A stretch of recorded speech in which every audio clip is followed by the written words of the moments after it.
Тэгэхээр Монгол Улсын ерөнхий сайдын өгсөн албан даалгаврын хүрээнд яг одоо бид нэр өнгөрсөн хугацаанд хийсэн ажлууд дээр та бүхэн тайлбарлахад тусгай сангуудыг ил болгоо гэдэг үүргийн хүрээнд жишээ нь одоо бол нийт 25 тусгай сан байна.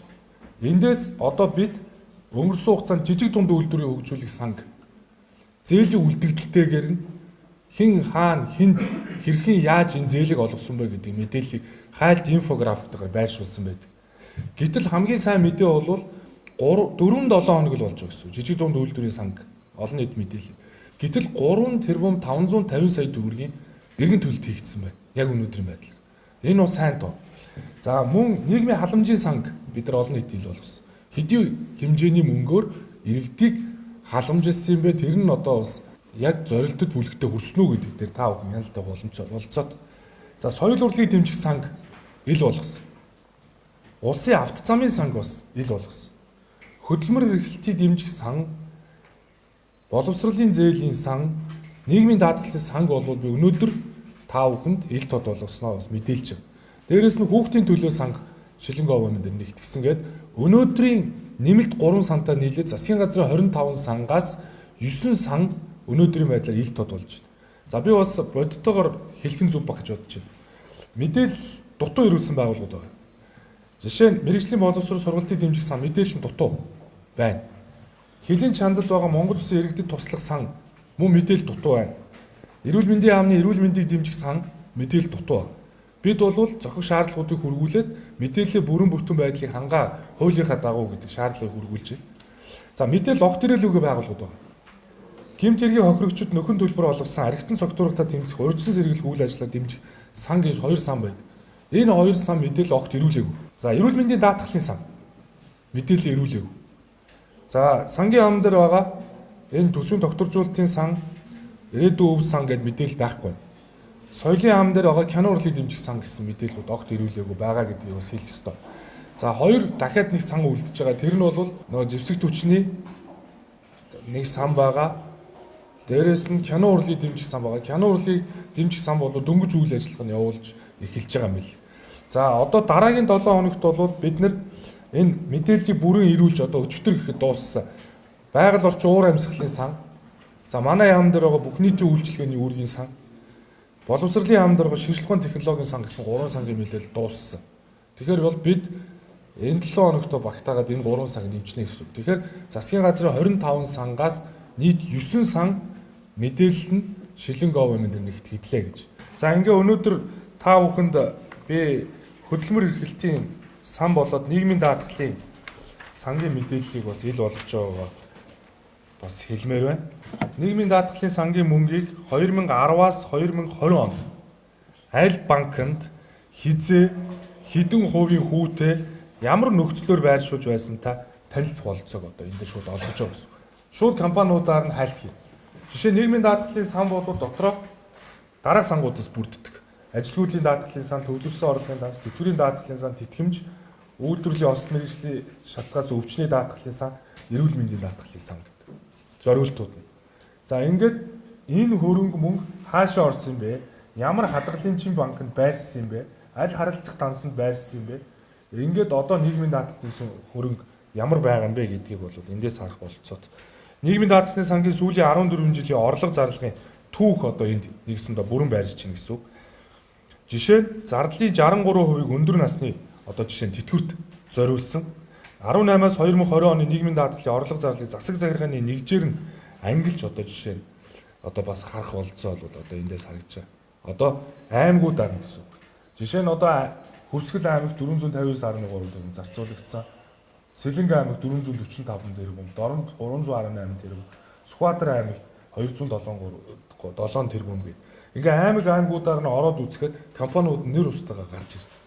Тэгэхээр өнгөрсөн хугацаанд бол бид нэр энэ мэдээллийн ил тод байдлыг шалгуурыг хангаагүй мэдээллүүдийг л явуулдаг гэсэн. Нэгэсэндээ мэдээллийг ил болгох нэрийдлийн дор зүгээр хинч хараад ойлгомжгүй нэг юм Excel файл шийдчихдэг. Тэгээ мэдээлэл ил болгоц гэж яриад байдаг гэсэн. Одоо бол бид энийг машин уншигдах байдлаар гаргаж ирж байна. Цаашаа бол энэ шилийн ажиллагааны үр дүн юу руу чиглэх ёстой юм бэ гэхээр энэ мэдээллүүдийг машин уншигдах байдлаар нь дата хэлбэрээр зохих журмынхын дагуу хувийн хвшлүүд, инновацийн компаниуд, төрийн байгууллагуудад олгож эхлэх юм бол нөгөө хувийн хвшилж гисэн даадаг боловсруулаад бизнесээ одоо ашиг орлогоо нэмэгдүүлэхэд хэрэглэх нь шийдвэр гаргагч нар өөртөл одоо даатан дээр анализ хийгээд шийдвэр гаргах ийм нөхцөл болцоог бол одоо бүрдүүлж байгаа гэсэн. За одоо ингээд та бүхэн харж байна. Орлого, зарлага бүх ажлуудыг эндээс одоо ингээд харж болцоо одоо компаниар нь ороод оноо нь ингээд харах болцоог бүрдүүлж байна гэсэн. За хөдөлмөр эрхлэлтийг дэмжих сан гэдэг сан байна.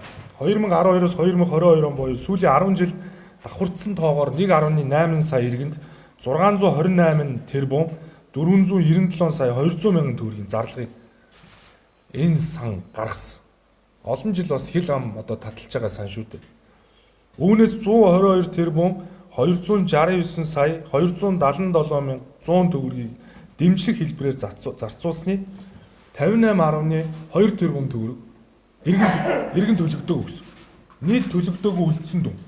Тэгээ та бүхэн одоо ингээд төлөгдөөгүй дүн нь байгаад байхад дараа жилийн төсөвдөр дахиад төсөв нэмэгдүүлээд дахиад зээлийн олголт хийгдээд. Тэгэхээр одоо ингээд 58 тэрбум төгрөгөө энэ сан авч чадаагүй гэсэн.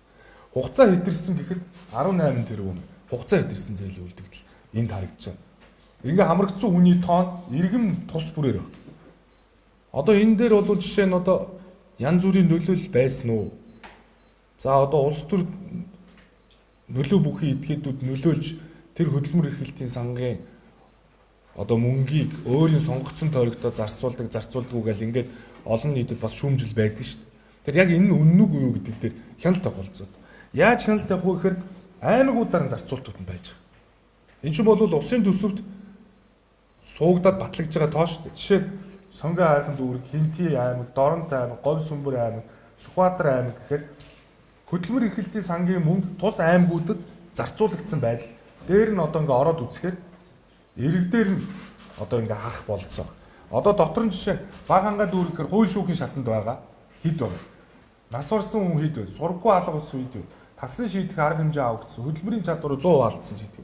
Ингээд ангиллаар нь ингээ гарч ирж байгаа гэсэн. Тэгэхээр хөдөлмөр эрхлэлтийн сангаас бид нэр 58 тэрбум төгрөгийг одоо хүртэл иргэн төлөвлөж чадаагүй л. Тэгэл дараа жилийн улсын төсөв хэлэлцдэг дахиад нэмэгддэг. Засгийн газрын тусгай сангуудыг зээлийн мэдээллийн сантаа холбоогүйгээсээ болоод хөдөлмөр эрхлэлтийн санд зээлийн мэдээллийн сантаар холбогдоогүй учраас тэр санд зээлтэй хүн дахиад банкнаас зээл авдаг ийм л өсөл болцоо бүрдүүлчихэд байна шүү дээ. Хэрвээ зээлийн сангийн мэдээлэлтэй нь уягдаад холбогдчих юм бол тэр боловсролын зээлийн санд өртөө буюу зээлийн төлөөгүй дахиад банкнаас зээл авах болцоо байхгүй л багс. Гэтэл энэ засгийн газрын тусгай сангуудын дийлэнх нь зээлийнхаа мэдээллийн сантаа холбогддог. Тэгэхээр өнөөдөр бол засгийн газрын тусгай сангуудын 9-ийг нь олон нийтэд ил болголоо. За үүний дараа цахим хөгжил харилцаа холбооны яамнаас бид Монгол банкнд сангийн яамд бол энэ мэдээллийн сангуудыг зээлийн мэдээллийн сантайгаа энэ тусгай сангуудыг зээлийн мэдээллийн сантаа холбох ажлыг зохион байгуулах дээр хамтарч ажиллая гэж хүсэж байна. Хоёрт Шилэнг ОВМ дээр өнгөрсөн хугацаанд сая 550 мянган хандлт ирсэн. 130 гаруй мянган мөр өгөгдөл нээлттэй болсон. Энэ бол том мэдээлэл. Энэ мэдээллүүдийг 6 дугаар сарын 1-нд ерөнхий сайдын албан даалгавар дууссаны дараа буюу бид тусгай сангуудыг нээх одоо үүргээ биелүүлж дууссаны дараа авилгалтаа тэмцэх газар Шилэнг ОВМ-ны мэдээллийг машин унших байдлаар шилжүүлье гэж одоо үзэж байна. Ингэснээр хууль хяналтын байгууллагууд ажлаа их нөхцөл болцоог бүрдүүлээч. Энэ бол бас хүний одоо тухайн байгууллагын ажлыг бол илүү хөнгөвчлөнө гэдгийг бас хэлсэн. Аймагуд бол нийслэлүүд агентлаг яамдуудаар индексийг зарлаа явж. Жишээ нь яамдуудын хувьд сангийн яам, эдийн засгийн яам, зам тээврийн яам, хууль зүйн яам гэдэг ингээд их их яамдууд бол мэдээлэл хариуцагч нарын хувьд бол мэдээллүүдийг үнэн зөвөөр илгээж байгаа. За агентлагуудын хувьд бол хангалтгүй агентлагууд байгаа хэдий ч бас хангалттай одоо агентлагууд татврын газраас авахуулаад илгээсэн байгаа. За одоо жишээ нь хамгийн одоо хангалтгүй байгаа гэх юм бол одоо энэ хууль хүчний байгууллагууд ойн газар жишээ нь хөгжлийн бэрхшээлтэй хүний хөгжлийн газар, стандарт хэмжилсэн газар гэдэг 50% ч хүрээгүй мэдээлэл огт илгээхгүй байгаа байна. За аймагуудын хувьд бол бас хойрог хандж байгаа. Жишээд Орхон аймгийн хувьд бол Ховд аймгийн хувьд, Хинти аймгийн хувьд 90-с дээш хувьтай байгаа хийжиж мөн л одоо ингээд одоо Сэлэнг, Дорногов, Говьсөнбөр, Хөвсгөл, Сүхбаатар, Дорнод гэдэг энэ аймагуд бол 50-с доош хувьд. Дүүргүүд бол энэ ажилд маш хайхрамжгүй хандж байгаа. Дүүргүүдээс одоо хар Багхангаа, Сүхбаатар, Налаах, бусад Сонгой хайрхан гэдэг энэ дүүргүүд бол 50-с доош хувьд. Тэгэхээр ерөөсөө юу юм бэ гэхээр дүүргүүд өөрөө мэдээлэл хариуцагч. Дүүргүүдийн үе үеийн засаг дарга нарын газар олголтын мэдээллүүдийг бид ил болгох үүрэгтэй. Өнгөрсөн 7 хоногт бид нэр 20 жилийн хугацаанд нийслэлийн үе үеийн дарга нарын газар олголтын мэдээлэл ил болгосон. Тэгвэл эх 7 хоногт бол бид нар дүүргийн засаг дарга нараас болоод нийслэлийн засаг даргаас үе үеийн дүүргийн дарга нарын газар олголтын мэдээллийг шаардж байгаа. Тэгэхээр шилэн ил тод нийгмийг бүтээн байгуулах нь хаалттай хаалганы цаана нуугдаад байсан авилгал хэл ахуулыг таслан зогсоогоод нийгмийн хандлагыг өөрчлөхөд бол хамгийн их нэмэрт. Цаашдаа одоо эх оны төсвийг хилцэхэд ч гэсэн бид нар засгийн газрын тусгай сангуудын менежментийг өөрчлөх ажлыг бол өндөр түвшинд зохион байгуулах шаардлага зүйн ёсоор тулгарч байгаа.